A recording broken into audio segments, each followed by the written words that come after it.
this position, even if you can't get a fully locked triangle, when you have control of his head and his arm, you can always make an attack on his head and his arm. So when you want to armbar somebody from here, this isn't the only way to do it by getting them. This is probably the strongest way, right?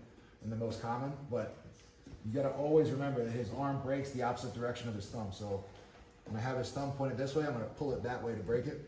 If he were to be the other way, have his thumb this way, I would go this way to break it, right?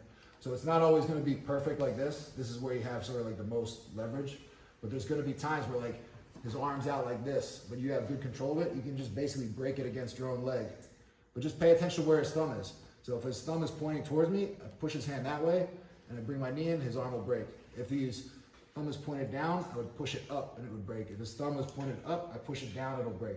So just always, that's why in this position, if I control his thumb, I know which direction his arm is going to be. But you're going to have times, if I were to do this, he starts to like move around, he turns his thumb over, I would bring it this way across. You could potentially even just break his arm like this. I think Jason's done this before.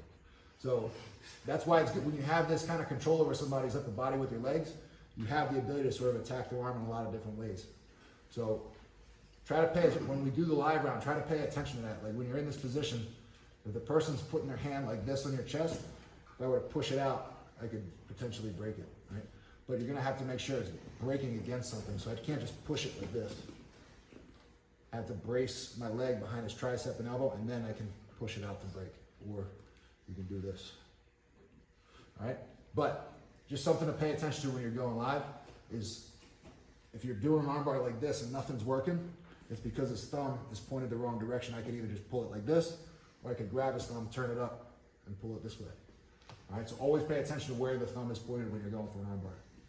We're gonna go back into just the trap triangle.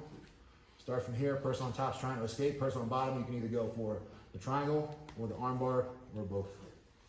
1, 2, 3.